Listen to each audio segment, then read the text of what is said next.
Embodying a state of grace. Upon awakening, it was a free gift. I was just there. Drove my twin flame, psychic to the stars. Absolutely crazy. Then, of course, the free gift, it wanes. And I'll cover it in the next video, the twin flame thing, how I got over it. That was a doozy. So, embodying grace. Went through dark, hopeless times. Twin flame doesn't want to play the game. How am I supposed to evolve? What's my purpose in life now? I was supposed to bring through information with him, bring it to his family, who happened to be the founders of the New Age movement. Talk about big time. So, go from hopelessness and how I can go through life not feeling regret. Now it's just easy to say. When we are in a dark place, we suffer from depression. As research has shown, only certain neural pathways are available to us. That means when we're suffering depression, we can only think negative thoughts. The positive thoughts are out of practice, or those neural pathways are not connected in our minds. We need to develop them. I developed them slowly. I couldn't lie to myself. I couldn't, big thing is affirmations. I am beautiful. I am wonderful. I am smart. I was born of light. Whatever the affirmations are. I felt like I was lying to myself. I was brought up, I'm greasy, I'm ugly, I'm a slut. All the worst of the worst. No positive feedback from parental unit.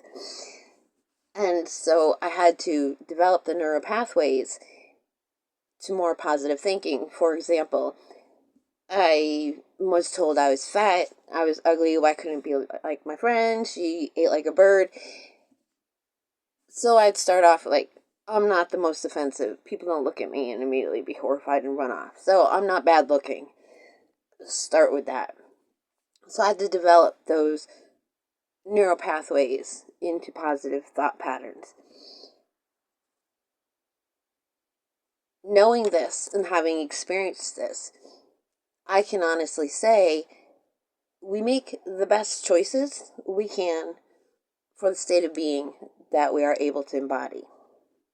So the people who hurt me or any hurt that I've caused other people definitely wasn't intentional.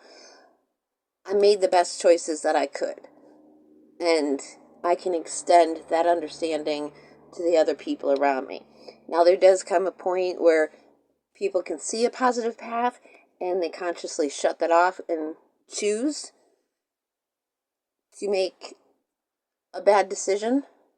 But again, that could be some kind of soul contract. Like, no, you can't make her feel better about herself. You can't help her introduce positive thoughts right now because she's got to go on and have these other experiences. Or he's got to go on and have these other experiences. Or we're just too afraid to embody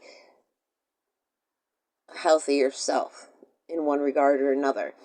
And so we consciously choose not to follow that path.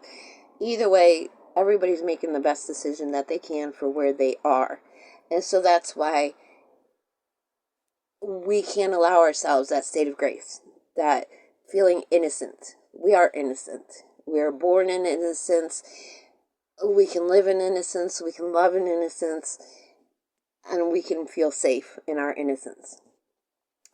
That's how we can embody the state of grace and live in a state of grace. I'm working on the perpetually living in it thing. We'll see how far I get in that. So to answer the question, how dare you, if you want to put it that way, or how can I, that's how you can do it. By understanding. We don't have to regret our past.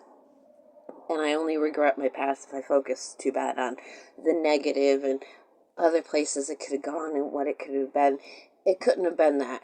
Not in the state that I was, and not with the consciousnesses around me, what they would allow for. That's how you can embody, and I can embody, a state of grace, a state of innocence.